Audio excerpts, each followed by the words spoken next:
PMLN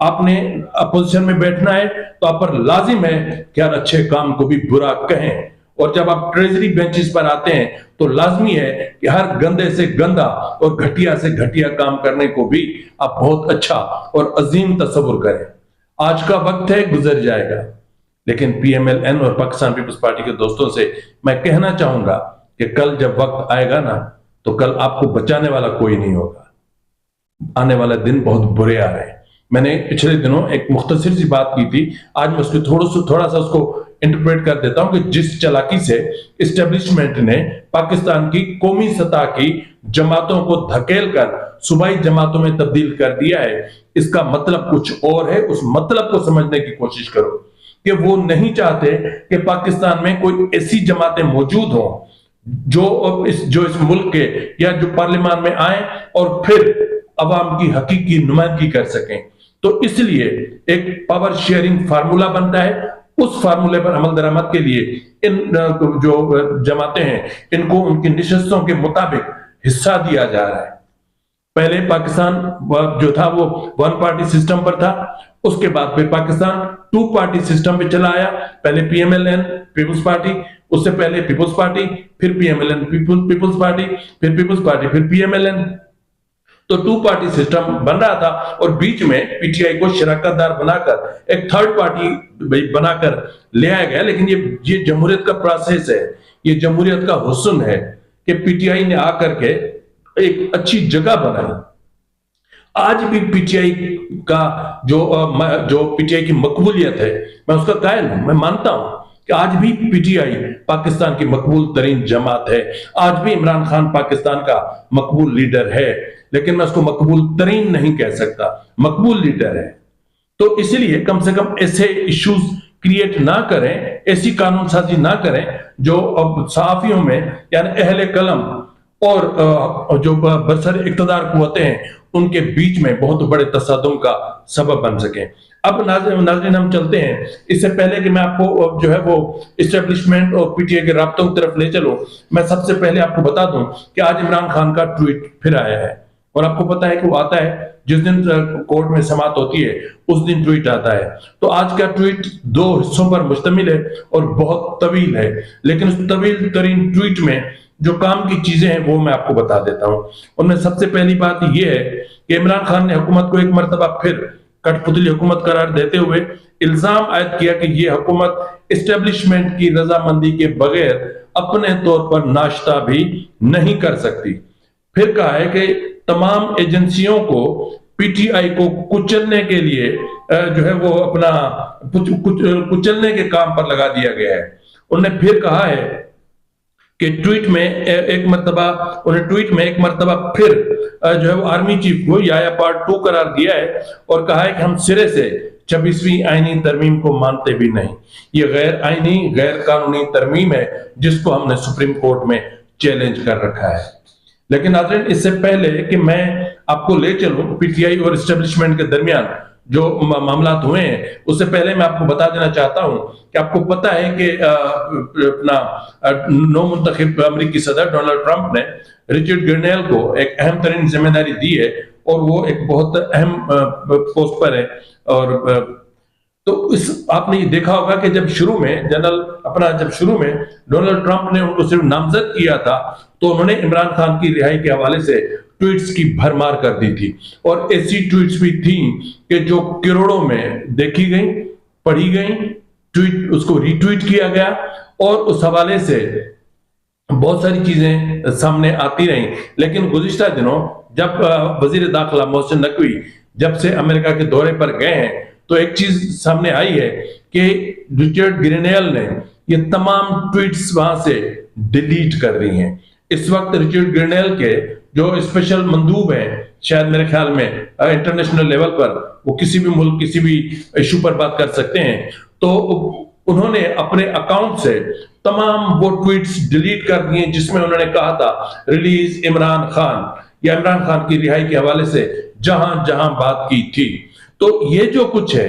کیا P T یا Americans یا امریکہ کی جو حکومت ہے یا مطلب کیا ان کی سوچ تبدیل ہو گئی ہے،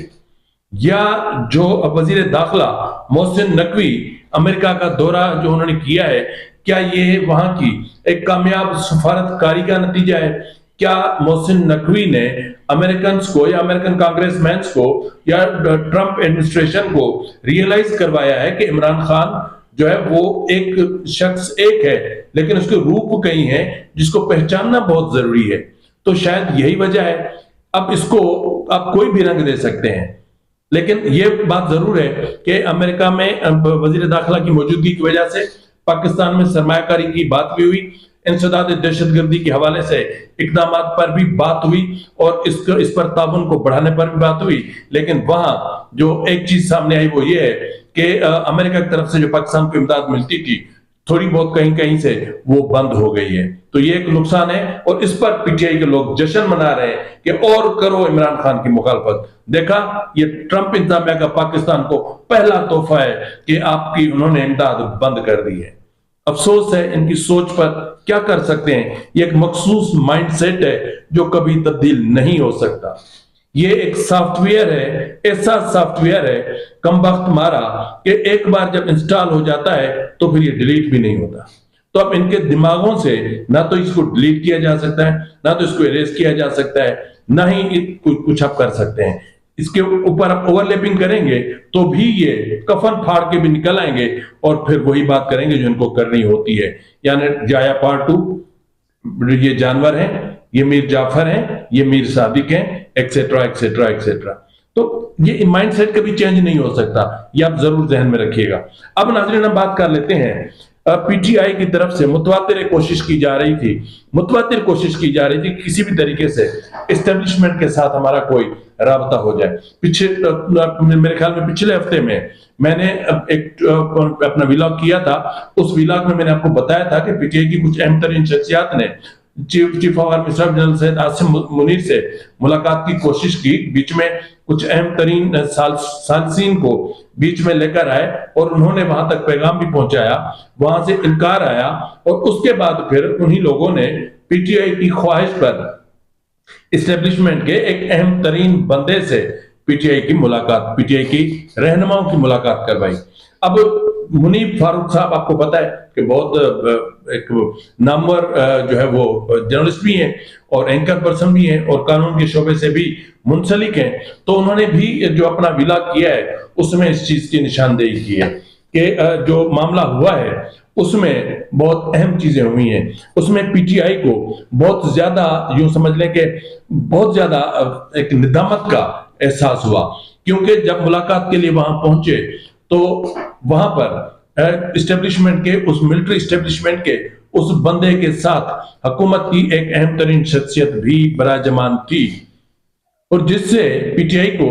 یہ پیغام دینے کی کوشش کی گئی کہ بھائی جان ہم اکیلے آپ سے بات نہیں کر سکتے، ہم ایسا کوئی قدم نہیں اٹھا سکتے جس کی وجہ سے حکومت اور ملٹری اسٹیبلشمنٹ کے درمیان شکوک و شبہات پیدا ہوں، جس کی وجہ سے ایک بد اعتمادی